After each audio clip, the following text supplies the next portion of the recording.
ગુજરાતી માળી સમાજ દ્વારા મહાત્મા જ્યોતિરાવ ફૂલે અને સાવિત્રીબાઈ ફૂલેને મરણોપરાંત ભારત રત્ન આપવાની માંગ ઉઠી છે।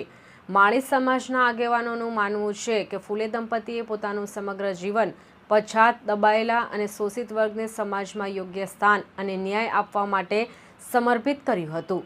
સમાજ સુધારણા અને શિક્ષણ ક્ષેત્રે તેમના યોગદાનને અવિસ્મરણીય ગણવામાં આવે છે।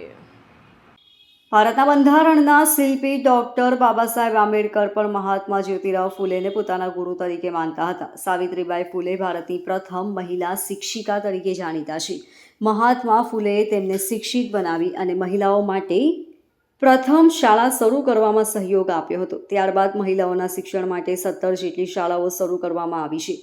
તેમણે કાવ્ય ફૂલે નામનો કાવ્ય સંગ્રહ પણ પ્રકાશિત કર્યો હતો। ફૂલે દંપતીએ બાળ હત્યા પ્રતિબંધ ગૃહ, ખેત મજૂરો માટે રાત્રિ શાળા અને મહિલા અનાથ આશ્રમ જેવી અનેક સંસ્થાઓ સ્થાપી સમાજ સેવાનું અનોખું કાર્ય કર્યું હતું। ગુજરાત માળી સમાજ દ્વારા રાજ્યના વિવિધ જિલ્લા કલેક્ટરોને આવેદનપત્ર આપી આ બંને મહાન વ્યક્તિત્વને ભારત રત્ન એનાયત કરવાની માંગ કરવામાં આવી રહી છે। સમાજના આગેવાનોનું કહેવું છે કે દેશભરમાં ઉઠી રહેલી આ માંગને ગુજરાત માળી સમાજ સંપૂર્ણ સમર્થન આપે છે અને કેન્દ્ર સરકારને ફૂલે દંપતીના યોગદાનને માન આપી તેમને સર્વોચ્ચ નાગરિક સન્માન આપવાની વિનંતી કરી છે। સુરત સમસ્ત માળી સમાજ મહામંડળ ટ્રસ્ટ ગુજરાત રાજ્યનો સંગઠન મંત્રી આજે શું રજૂઆત લઈને આવ્યા છો?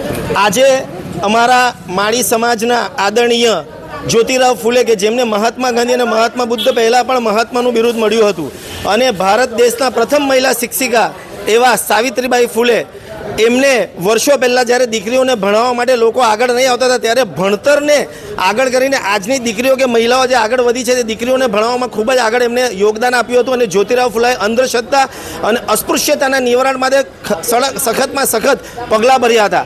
એવા દંપતી જ્યોતિરાવ ફૂલે અને સાવિત્રીબાઈ ફૂલે કે જો અમારા માળી સમાજના વંશજ છે, આ દંપતીને ભારત રત્ન મરણોત્તર ભારત રત્ન મળવું જોઈએ એવી માંગ સાથે આજે અમે સમસ્ત માળી સમાજ મહામંડળ ટ્રસ્ટ ગુજરાતના નેજા હેઠળ અમારો સમગ્ર સુરતના દરેકે દરેક માળી સમાજના સંગઠનો જોડાયા છે। મહાત્મા જ્યોતિરાવ અમર રહો। Bureau report LK star news Surat.